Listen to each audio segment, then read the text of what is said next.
Good morning बच्चों। आज की वीडियो क्लास में आप सभी का स्वागत है। हम लोग अभी तक तलपट के बारे में पढ़ रहे हैं। तलपट क्या होता है, कितने प्रकार का होता है, इसको बनाने की कितनी विधियां हैं, सबके बारे में आपको नोट्स भेजा जा चुका है, आपने पढ़ लिया होगा। तलपट का क्या प्रारूप होता है, कितने कॉलम होते हैं, इसका भी नोट्स और पीडीएफ आपको भेजा जा चुका है। आप लोगों ने उसे पढ़ लिया होगा। तलपट बनाने की आपको 4 विधियां बताई गई थीं।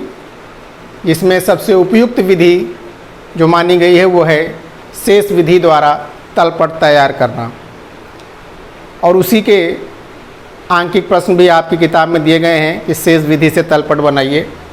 तो आज हम आपको कुछ आंकिक प्रश्न तलपट के बताएंगे, जिन्हें आप लोग देखें और समझने का प्रयास करें।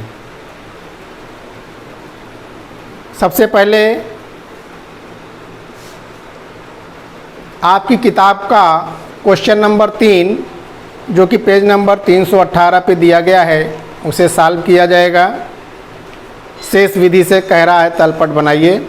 अगर आपको कहीं प्रॉब्लम आती है तो आप बाद में व्हाट्सएप के माध्यम से या कमेंट बॉक्स में जाकर कमेंट करके पूछ सकते हैं। क्वेश्चन मैं पढ़ रहा हूँ, आप लोग ध्यान से सुने। कह रहा है निम्नलिखित शेषों से तलपट तैयार कीजिए। कुछ शेष दिए गए हैं।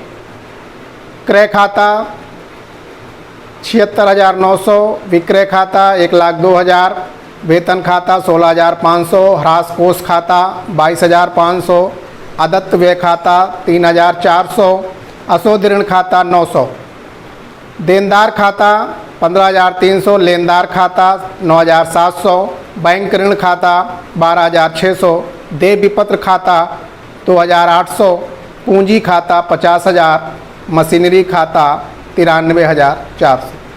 ये कुछ शेष दिए गए हैं। कह रहा है इनसे तलपट बनाएं। तो सबसे पहले आप क्या करेंगे, ये क्वेश्चन नंबर 3 है, पेज नंबर 318 पे दिया गया है आपकी किताब में।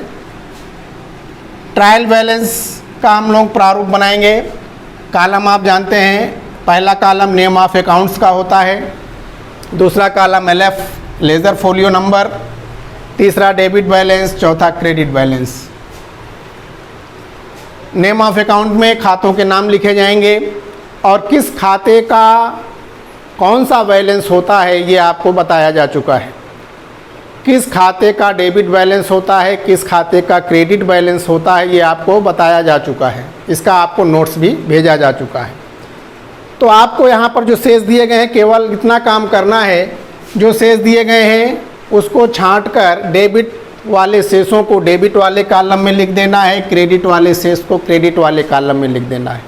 उसके बाद दोनों पक्षों का जोड़ लगाएंगे, डेबिट बैलेंस का और क्रेडिट बैलेंस का।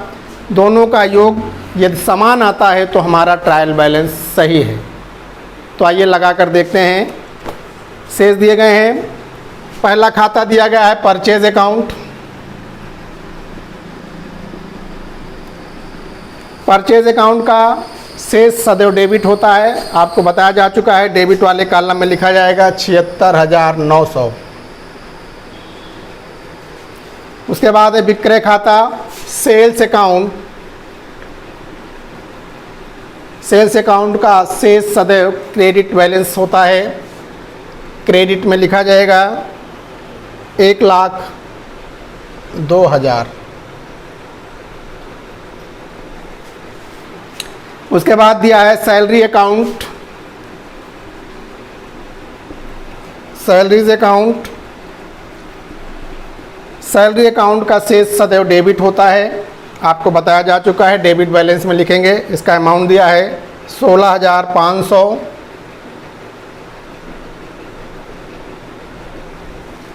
सैलरी अकाउंट के बाद दिया है डिप्रिसिएशन फंड अकाउंट। कोई भी फंड होता है तो उसका शेष सदैव क्रेडिट होता है। डिप्रिसिएशन फंड अकाउंट, इसका शेष क्रेडिट होता है। अमाउंट दिया है 22,500। उसके बाद दिया है outstanding expenses account.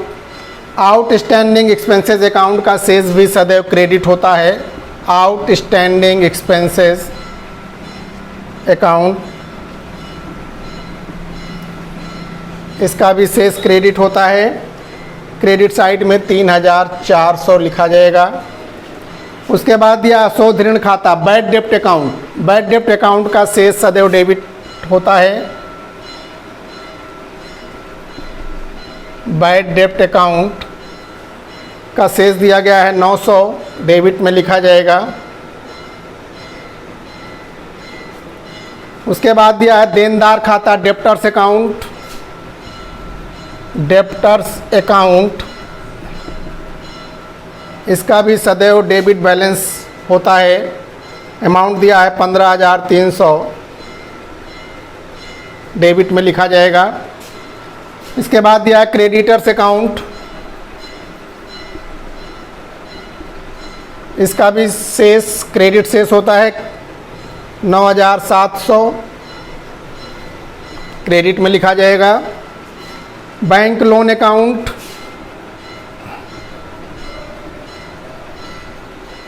Bank loan account, इसका शेष भी क्रेडिट शेष होता है 12,600 दिया गया है। सारे नियम आपको बताए जा चुके हैं, किस खाते का कौन सा शेष होता है, उसी को ध्यान में रखते हुए यहाँ पर लिखना है। इसके बाद दिया है देय विपत्र खाता, bills payable account. Bills payable account, इसका शेष सदैव क्रेडिट शेष होता है। अमाउंट दिया है 2,800, क्रेडिट में लिखेंगे आप 2,800। कैपिटल अकाउंट, कैपिटल अकाउंट का शेष सदैव क्रेडिट शेष होता है। क्रेडिट में लिखा जाएगा 50,000। और लास्ट आपका खाता दिया हुआ है मशीनरी अकाउंट। सभी संपत्तियों के शेष डेबिट शेष होते हैं। मशीनरी संपत्ति है, मशीनरी अकाउंट का शेष डेबिट में लिखा जाएगा 93,400। सारे शेष लिखने के बाद हमने आपको बताया था कि डेबिट बैलेंस और क्रेडिट बैलेंस का जोड़ लगाते हैं। यदि दोनों का जोड़ समान आ रहा है तो इसका मतलब हमारा ट्रायल बैलेंस सही है। जब हम इसको जोड़ेंगे तो हमारा जोड़ आएगा 2,03,000 और इधर का जोड़ लगाएंगे तो जोड़ आएगा 2,03,000, अर्थात हमारा ट्रायल बैलेंस सही है। ये आपका पहला अंकित प्रश्न सॉल्व हो गया। आपने देखा कि जो भी शेष दिए गए थे प्रश्न में, केवल हमको इतना करना था कि जिसका शेष डेबिट होता है उसको डेबिट वाले कॉलम में लिखा गया और जिसका क्रेडिट शेष होता है उसे क्रेडिट वाले कॉलम में लिखा गया। दोनों का जोड़ लगाया गया। जोड़ने के बाद दोनों का योग समान आया, जो यह पुष्टि करता है कि हमारा ट्रायल बैलेंस सही बना हुआ है। इसी प्रकार से आपके और भी प्रश्न अंकित इसी तरह सॉल्व करने हैं आपको। ये हमने क्वेश्चन नंबर 3 आपको बताया। अगर आपको इसमें कहीं कोई प्रॉब्लम है, कोई चीज़ समझ में नहीं आई है तो आप पूछ सकते हैं और हम आशा करते हैं कि आप की समझ में आ गया होगा। शेष आपको याद रखने होंगे, किस खाते का कौन सा शेष होता है ये आपको बताया जा चुका है। केवल आपको काम इतना करना है कि जो डेबिट का शेष होता है उसे डेबिट वाले कॉलम में लिखना है और जो क्रेडिट का शेष होता है उसे हमें क्रेडिट वाले कॉलम में लिखना है और उसके बाद दोनों कॉलम का जोड़ लगा देना है। जोड़ यदि बराबर आ रहा है तो ट्रायल बैलेंस हमारा सही बना हुआ है।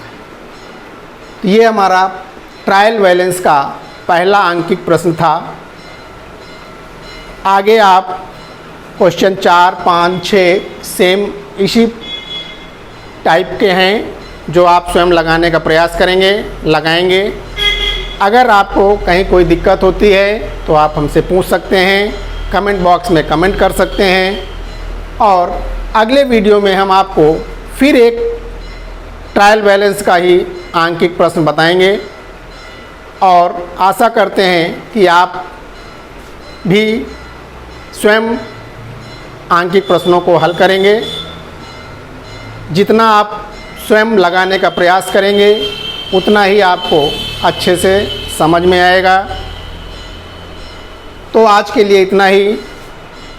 मिलते हैं अगले वीडियो में एक नए आंकिक प्रश्न के साथ। तब तक के लिए थैंक यू, टेक केयर।